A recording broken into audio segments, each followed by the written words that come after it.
Man, there's been a lot of hot air about Bryce Harper over the last couple of weeks. I mean, to the point where it's hard for me to even really listen to it. We've talked about Bryce Harper. We've talked about the elite comments from Dave Dombrowski. We've talked about what this season might look like. Is he poised to kind of show that he's still one of the better players in this league? Or are we simply just getting good Bryce Harper? I think that that's a fair conversation. It's one that certainly we have had. We will probably continue to have as this season kicks off. Where I start to get aggravated is where you watch on Twitter, he's in the World Baseball Classic and he swings and misses at 92. And everyone's like, oh, he can't even catch up to 92 anymore. Oh, he can't hit fastballs at all. And I'm like, look, I've seen the numbers. I've seen where he has struggled with high velocity, or he's on a little bit of a decline year over year in terms of hitting velo. I get it. He's seeing more spin than ever. Obviously, the plate discipline stuff became a little bit of an issue last year. It's not that these issues aren't real, and it's not to say that he isn't on the decline. Like, maybe he is. These are fair things to talk about. But when I see people freak out every time he misses a fastball now, I'm like, what are we doing? Like, what are we doing? And that home run the other night was awesome. It was a cool moment. I know in the grand scheme of things, it won't really matter. It probably has no bearing on his 2026 season. It was cool to see him rise to the occasion and have that moment. But I think for some people, they look at that and they go, I now feel so much better about Bryce Harper. Like, I really do. I like Joe Giglio a lot. We've talked about him on the show. You know that I've communicated with him directly. I know that he takes a lot of heat in the city. I get all that. But when I turned on the radio last week and I hear him talking about Bryce Harper, and like, I need to see something from Bryce tonight in a quarterfinal game to make me feel better about Bryce Harper. I'm like, dude, come on, man, what are we doing? What are we doing? Yeah, for sure. For sure. And look, there's a lot to talk about with Bryce, right? I mean, he hits that home run the other night in a huge spot. And it's just evidence that the guy still knows how to meet the moment, right? Still knows how to do it. But he didn't do it in 4 games against the Dodgers last year. Right. He may not do it every time, right? But he still knows how to meet the moment. And he's come close a couple times and just missed on a couple swings, right? So like you know that dude is still there. There are things to be concerned about. And I thought that this was an interesting thing, and it actually just came up this morning as we were getting ready to start. Our old friend, or specifically my old friend, but I know you know him as well, Rob Motti, is over at Clearwater today, and he was talking to Bryce Harper this morning.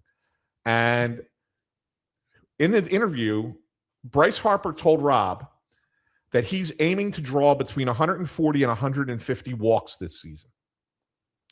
His career high is 130, Bob.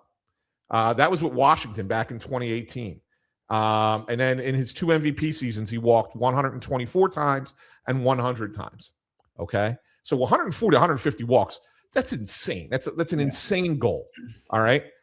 He's probably what did he do his MVP years were 130 and 100, I believe. 24 and 100. Yeah. 124, 100. So like, it's an insane goal. It's probably one you don't reach, but you always try and set the goal somewhere beyond what's reality, right? So I'm okay with that. But I like hearing him say that, because I honestly believe that the thing that hurt Harper the most last season was that he got away from being a patient hitter. Yeah. And if he gets back to being a patient hitter, then I think you'll see the Bryce Harper of old. Now, can he maintain that? Can he keep that mentality going that he has right now going into the season? We'll see. But I like hearing him say that, and not being something that is being foisted upon him by the organization. All right, well, I hear that, and then I have 2 immediate thoughts. Number one, do you think that last year he became an impatient hitter, not because he was trying to do too much for the team, but because he felt that he was not being respected or thought about in a way that measures with some of the game's elite, and thus it was like, I'm going to show these guys, I'm going to do damage, I'm going to – and it kind of caused him to go outside of what he otherwise would do. You know, he used the word pressing, like they won 96 games. I don't think he felt the need to press in relative to the team's success, but did he feel the need to press because he could sense that every time you open up Instagram, you see baseball send out a message or a post, Bryce Harper's nowhere to be found. It's Shohei Ohtani, it's Aaron Judge, Shohei Ohtani, Aaron Judge. You know, does he feel that a little bit? Yeah, I mean, I think he certainly does. I don't know if it was the sole driving force. I think it's a little bit of both, right? It's probably a little bit of, you know, he felt he needed to do more to carry the team, but also a little bit of that lack of respect. And I can point out for the second part. I mean, you remember he had that big week out in San Francisco, that series in San Francisco, and he said after the game, I am still one of the best players in the game. And then he came back home and had another big game and said it a second time in front of more media in Philadelphia, right? So the fact that he says that tells you that it's on his mind, right? That there is a little bit of a well, we'll know if next Thursday he comes up to the plate and his walk-up songs forgot about Dre. Like, then we'll know. That'll verify it for us. But there's that. And then there's also a mindset where I wonder about this on a couple different levels. If his plan is, I'm going to try to walk 140 times this year, there has to be a little bit of an admission in that, at least subliminally, that like, I don't think I'm going to be adequately protected.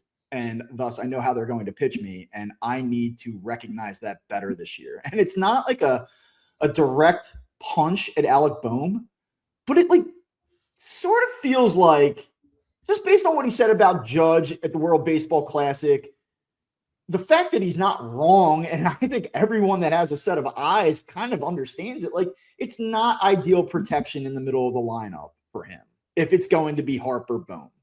Like, do you think that it's yet another recognition of that? Him basically coming out and saying, I probably need to walk 130, 140 times this year to be the best version of myself because I know what's in store for me?